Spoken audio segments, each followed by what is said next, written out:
Perfecto. All right. So we just had the FOMC this morning, 2025. As expected, they hold the rates. So policy outlook and market impact, that's exactly what I want to touch base today. So let's begin with the most pressing update with the Federal Reserve. As I say, on May 7, 2025, the FOMC, they decided to keep the rates unchanged, so they're holding it at a target range of 425 to 450. But it carries a great deal of meaning for traders, for investors, for economists alike as well. So why did the Fed hold rates steady again? Well, the key reason is uncertainty, okay? Not just about inflation or growth, but especially about external shocks, including the recent US tariffs. There's still some people joining us. Let me accept them. Don't show that again. Perfect. Cool. Done. As I say, there's a few external shocks, like including recent U.S. tariffs imposed under President Trump administration. The way those shocks are filtering into core inflation and business expectations are key. So, even Paul emphasized that. Powell emphasized that during his press conference. The Fed is watching very carefully how tariffs are impacting price stability and demand. So that's what I'm going to be chatting about with everyone here today. But before, as always, we're going to be looking at the risk disclaimer. So I'm going to bring the risk disclaimer up, leave it there for a minute or two. You guys can go through, read it, and then we'll be back and then we can start.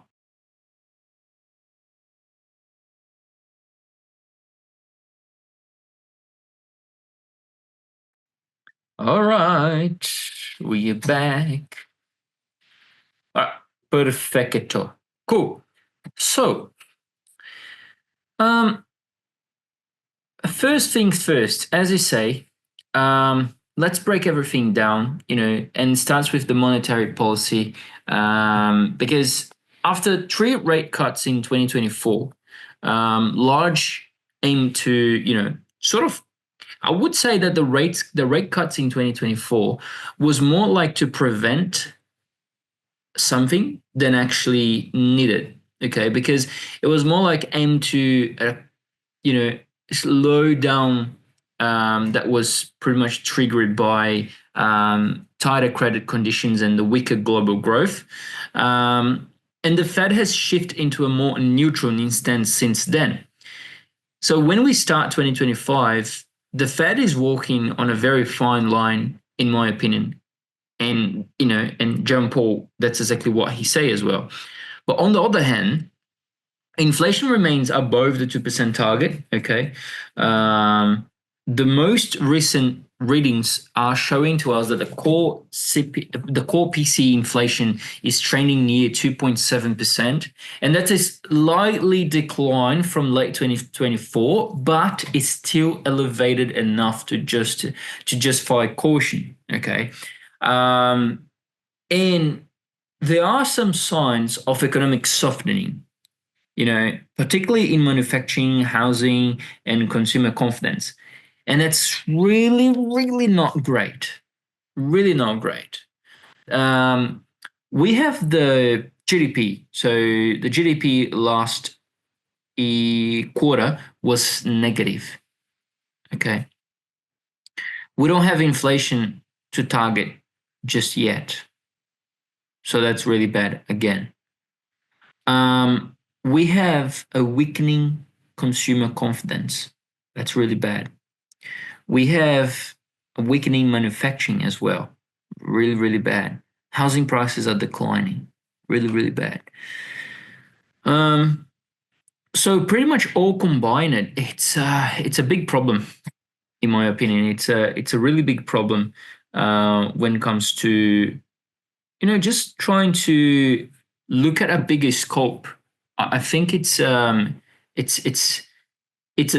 recipe for disaster, if we don't act.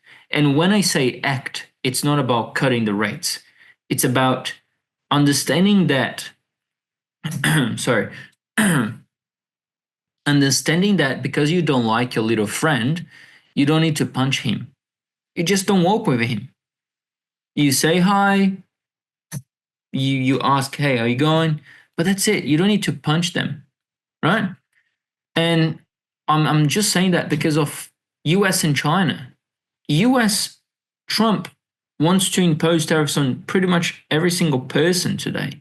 And that's not how you go, man. That's really not how you should be doing business. Anyway, the Fed has a dual mandate, and everyone knows that it's the price stability and the full employment. That's the dual mandate. And that's increasingly in tension at the moment.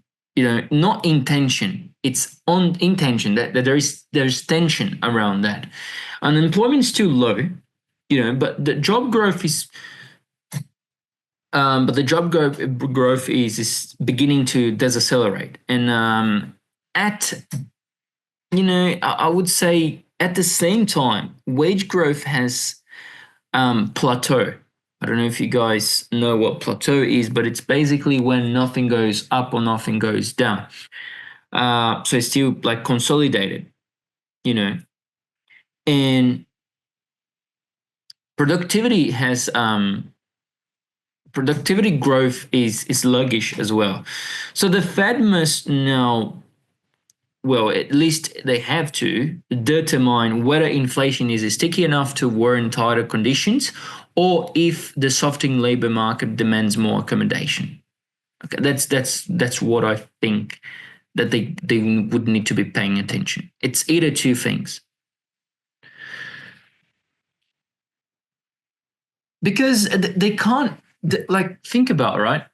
Can you do two things at the same time and do that well? Well, it's really hard. So that's exactly what the Fed is trying to do. They're trying to combat inflation while there's someone putting tariffs on everyone, on all the countries. And tariffs make inflation. And how many times did I told that? Right here. I've mentioned it how many times? Heaps and heaps of times. Right. So it's interesting. Very interesting. Anyways, if we look to tariffs, just getting abroad the tariffs, trade and uncertainty, a major new factor is the return of protectionism trade policies. I think everyone already noted that, right? The Trump administration had a recent round of tariffs targeting China, Chinese and Mexican imports, and they have introduced substantially volatility in the forward guidance. These tariffs, they have a dual effect. They raise imports prices, contributing to inflationary pressures, while they're trying to stimulate slowing trade volumes, which I would say suppress growth, but you have more bad than good, if you know what I mean.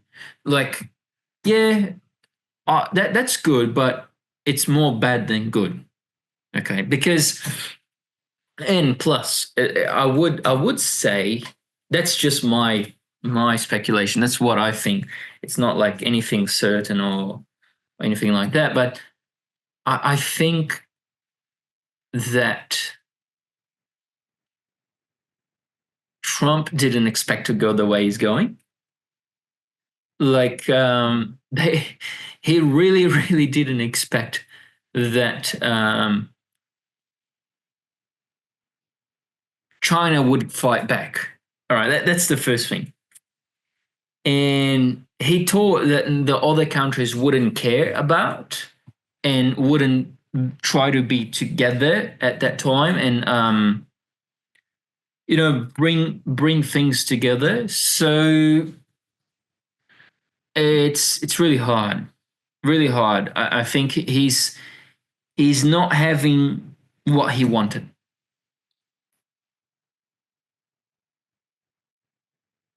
And that's a little bit cautious for me, because now he looks at that picture and thinks, okay, I did that, and that's very bad. Let me step back a little bit. For those who don't know, or fellow friend, let me just take all of this off. Or fellow friend, Elon Musk.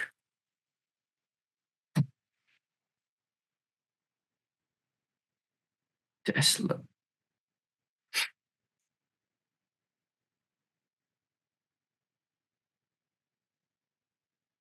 He lost more than 47% into Tesla since December. This is huge.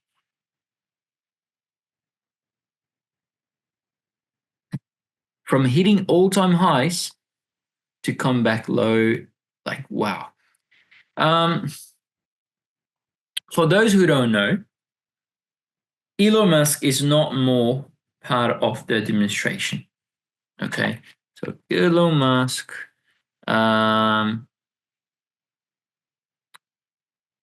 exit White House.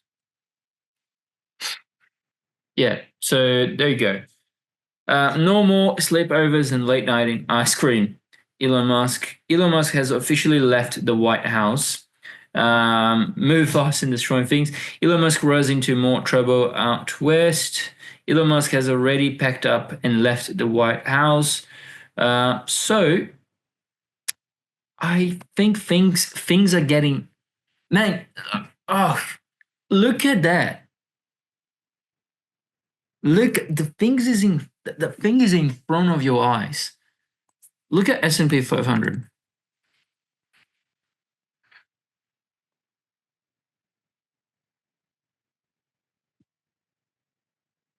All right, let me put this on back here. Cool. Right. Now, remember I say this is just a pullback, right? I'm saying again, this is just a pullback. Okay. Believe me if you want. Don't believe me. It's fine.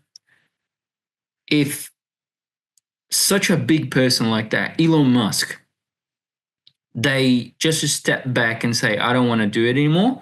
And it wasn't Trump that, pointed at him and said, look, I don't want you here anymore. I mean, come on. It's not about money. The guy's the richest guy in the world. Okay. So it's definitely not about money. So what is about? It's about integrity. It's about knowing what's going to happen. And I can tell you, it's really bad. Really, really bad. Okay, that's the US dollar. Do you think that this little small thing here will revert everything? I don't think so. Okay, things are going to get worse, worse, and worse. So I guess US dollar will continue to fall. It's big things are to come. And as Trump said, Trump said that has an announcement.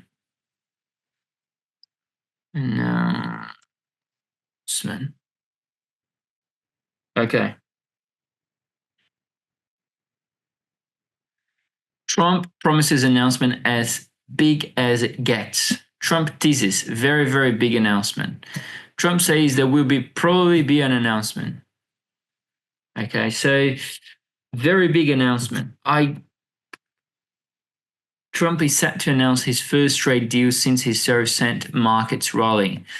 It's going to be interesting to see what's going to happen. So stay ahead, folks. There's a lot of things happening at the moment. But anyways, coming back to FOMC, I think Paul made very clear, these trade policies are now the central to the Fed outlook. And while the Fed doesn't respond to politics, it does respond to inflation. And tariffs have the tendency to push prices up. So the Fed is adopting a caution tone, signaling that while they are not ready to hike again, they also aren't committing to cuts unless inflation falls sustainable. So there's even possibility to hikes here, as we could see. If we look back at March this year, we had the summary of economic projections, and we can start to anticipate the Fed's likely trajectory in the next quarters. So the median projection for the GDP growth in 2025 was revised downward to 1.7% from 2.1% in December 2024 release. And this is clear acknowledgement that the US economy is slowing, and everyone noticed that. Unemployment is expected to tick up to 4.4%, a rise from previous expectations. That sort of softening in the labor market is very significant. It tells us the Fed is aware of cracks forming beneath the surface. Perhaps most importantly, inflation is now expected to remain around 2.7 for the whole 2025, higher than the 2.3 to 2.4% forecast just 6 months ago. And this explains why the Fed is holding rates. Inflation is simply too elevated for them to ease aggressively. And the dot plot is also telling us, while several FOMC members still project a rate cut later this year, the consensus has shifted. And the distribution of projections is now more scattered. Okay, so some members expect no cuts at all through 2025, while others see room for 2 cuts, others see room for 3 cuts, etc. But in my opinion, I don't believe on any cuts for this year of 2025. Now, how did the market react for the forward guidance, and how the market react to the forward expectations? Well, initially there was very little movement. Markets had largely priced in a hold already, as I say. However, bond yields, they begun to drift a little bit higher, particularly at the short end of the curve, as traders sort of reprice the odds of a rate cut happening this year. Let me just bring it back into the 2 years so you can see.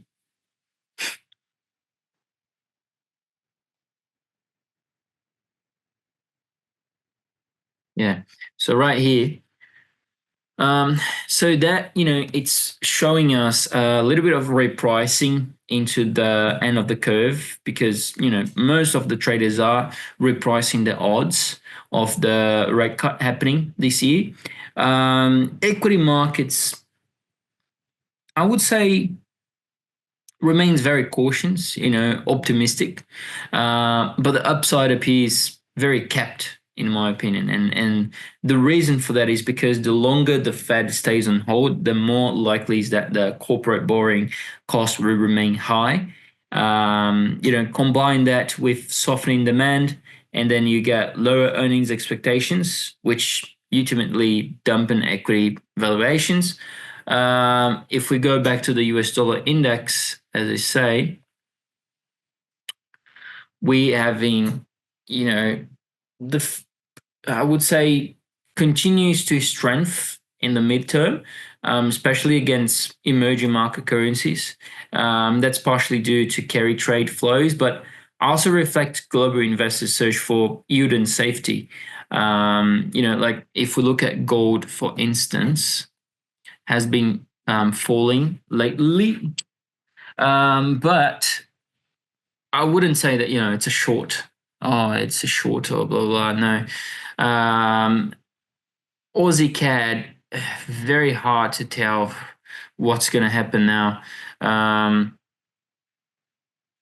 Very hard to tell what's going to happen now, because, as I say, it's looking a little bit consolidated. It's looking that it's trying to get back into the consolidated area, because if we go to the daily,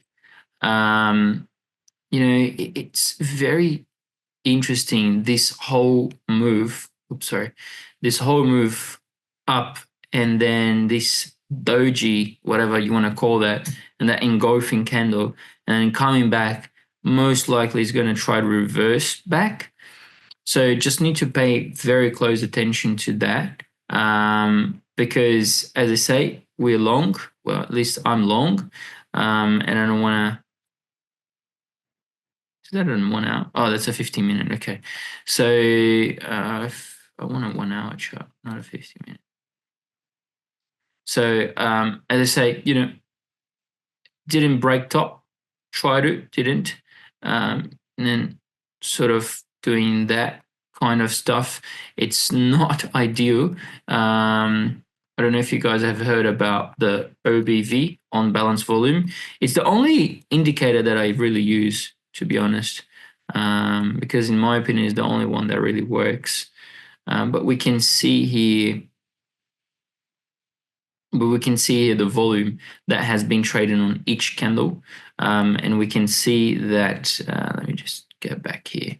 And we can see that right on this up move, we had pretty good volatility. So we had pretty good, above these areas, high here. And then now we are pulling back with a lot of volume as well.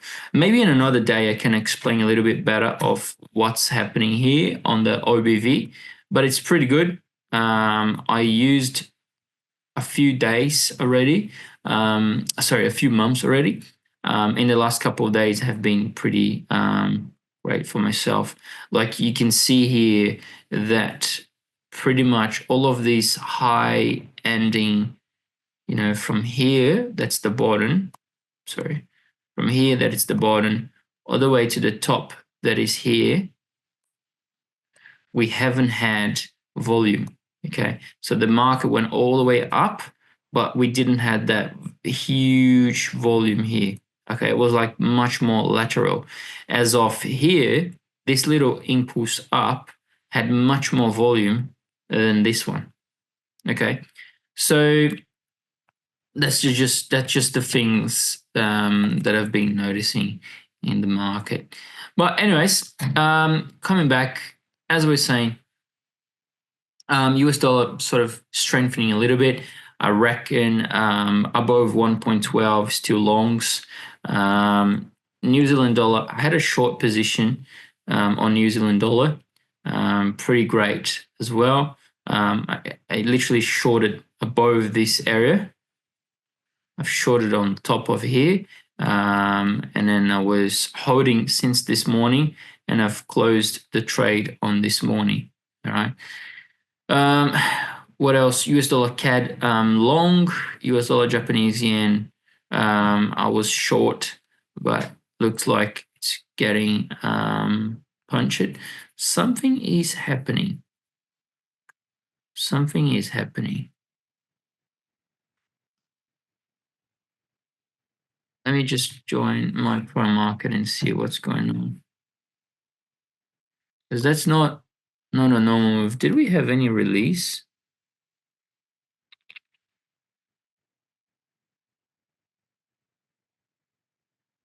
Well, we had error, but that's interesting. Okay.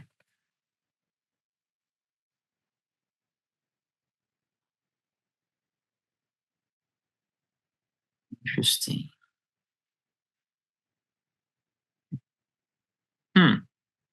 Let me just check that a second.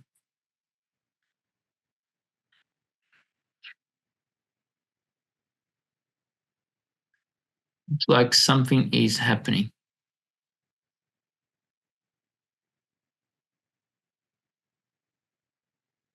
London opening.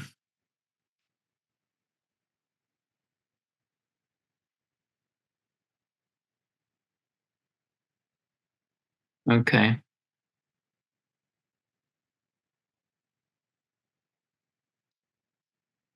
Ah, interesting.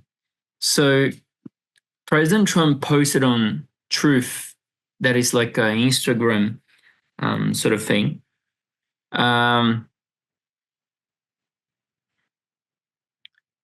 He said that big news conference tomorrow, Thursday morning at 10 a.m. in the Oval Office concerning a major trade deal with representatives of big and highly respected country. the first of many. It was reported shortly after by New York Times that the US is to announce a trade deal with UK. So most likely it's going to be with UK. US President Trump told the US envoy to China to say hello to Chinese President Xi and to handle consequentially and complex issues, while he's confident the US envoy to China will do an exceptional job. Trump said they will take a look. Take a look at exemptions, but isn't sure on exemptions, and he's open to pulling back 145% tariffs.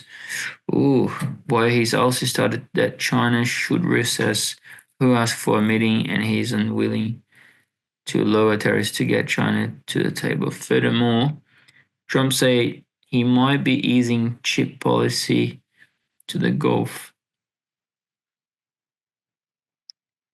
Interesting. Okay. So we may have a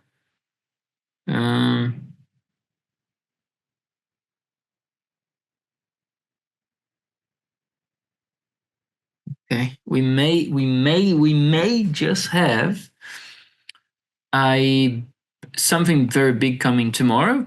And that's going to be probably a deal with UK. And we may have Trump pulling back 145% tariffs. No, sorry, and he's not open to pulling back 145% tariffs on China. So it's not with China, okay?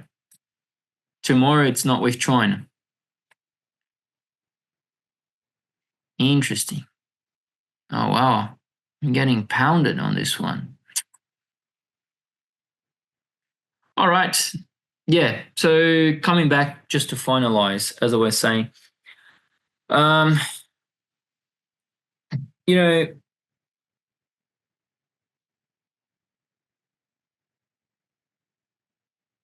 the dollar, it is a little bit stronger, but if inflation surprises to the downside and there's a mindful drop in wage inflation or core services inflation, we could see a rate cut as early as maybe July or September. But if inflation holds up, the Fed will likely extend its pause until 2026. Also worth watching its global growth. If China's slowdown worsens or Europe slips into a technical recession, most likely the Fed might have to reconsider the instance to avoid import-induced disinflation. So for forex and pretty much macro traders, this is classic environment where macro dispersion trades thrive. So US dollar remains supported by policy divergency. Gold is well bid, reflecting the whole geopolitical risk and stagflation hedging. Equities sideways, but vulnerable to earnings downgrade. Bonds are very volatile. With yield curve inversion is still flashing recessionary signals. Every upcoming economic release, especially CPI, non-farm payrolls, ISM surveys, or any of those, they should now be seen through the lens of, will this give the Fed confidence to act?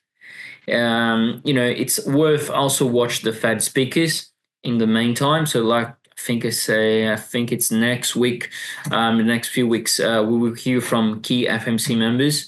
And the tone will tell us, seriously, the committee is considering a pivot. So I would say that the Fed is paused, but it's not powerless. Okay, so just watch the data, guys. Always maintain a wide view on what you're looking at, and pay attention. Pay attention on things because it's getting very quick. Things are going quick. Cool. All right, everyone. Thanks for coming, and I think, yeah, I'm going to see you guys back into next Tuesday. So next Tuesday I'm back. Hope everyone enjoyed the weekend. Take some time to your family and just drink some water.